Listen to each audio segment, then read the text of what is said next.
When I became president, first thing we did on my inauguration was to raise European flag with European anthem, it seemed crazy and romantic to my supporters, and it seemed stupidly and erratically irresponsible to people who were skeptical about me. And also these people it seemed also weird from the point of view of Brussels. What this European flag has to do, what appeared then to be like something like what Uzbekistan is now from Europe perspective. I remember that night I had lots of television coverages, and I was on France 2 with Christian Ockert, and there was Giscard d'Estaing on the other side. Giscard d'Estaing lambasted me, said, "Who do you think you are, young man? What kind of Europe? Look at the map. You don't know anything about geography or what?" So, and then I started to suddenly remember call that, about Judeo-Christian values and European ancestry, etc. So it was like culturological debate, but it was no more than culturological debate at that moment. And so right now it's more real. It's real. We are here. When I started first my visits, when I went to Washington, I was coming to my home. When I was coming here, I was coming to God knows what, remote, unwelcoming place. It's exactly the reverse now. It's exactly the reverse. Frankly, and I don't know whether it's good or bad, but find less and less common things with Americans and with Washington. When I go there, it's much colder place, and here is home. Here is more home, and it comes, I guess, also with age, with becoming more boring, with becoming. But on the other hand, I'll remember last time I saw George Bush at the White House, February 2008, and he told me, "Look. Wait until," he said, in America it's very personal.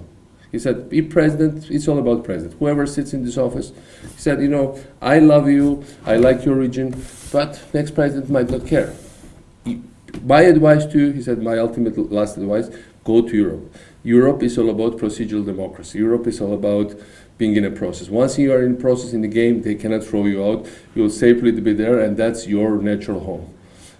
So actually, you could have disagreed with him on many things, but that's a single part of wisdom I remember. It was very smart thing to say, because it's true. We are in this situation where we are coming back to natural habitat, and our guides in that thing, that was always European Parliament, because governments in Europe, as we all know, they're focused on other things. The European Parliament is focused on values.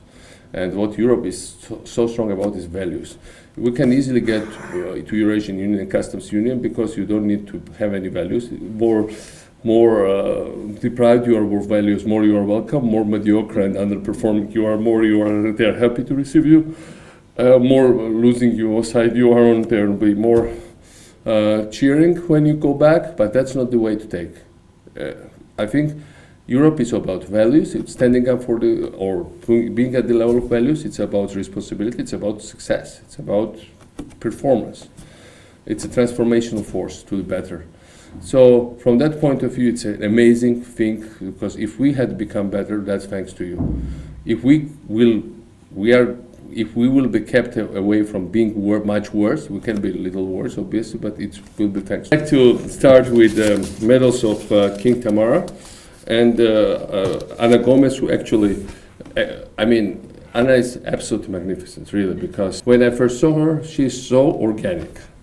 She's so real. She's so, she speaks so bluntly about things that, it's really my kind of person. Thank you. Thank you. Thank you. Thank you. I know Christina Woland. I met her very shortly after I came out from kindergarten.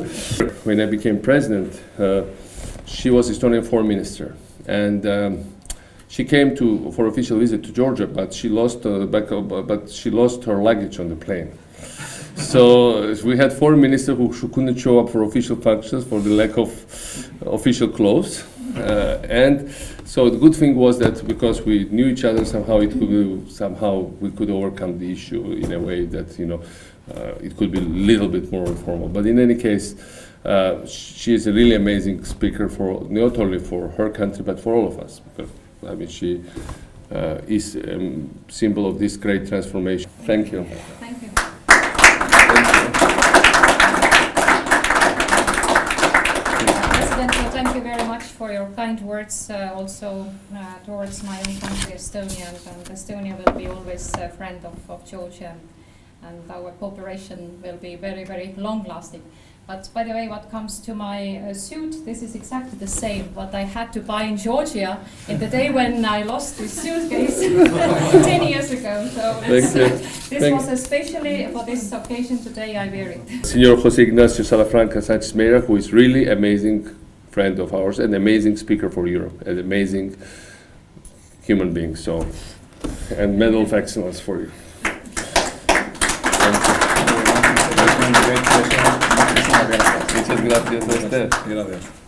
Georgians are latent Poles, as we know, and I think there is this chemistry between Poland and Georgia which I could never fully understand, but which I fully felt always. So, Pavel Zalewski, obviously, and thank you, Pavel, for all your work.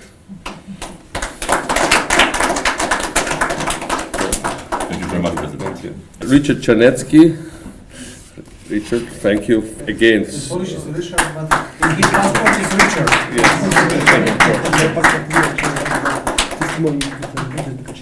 Thank you so much. Thank you.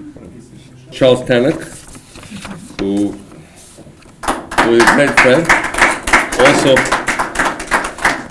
one of the most powerful, outspoken speakers for any causes, right? For any real causes, not just. Wonderful honor. Thank you so much. Always a friend of Thank you.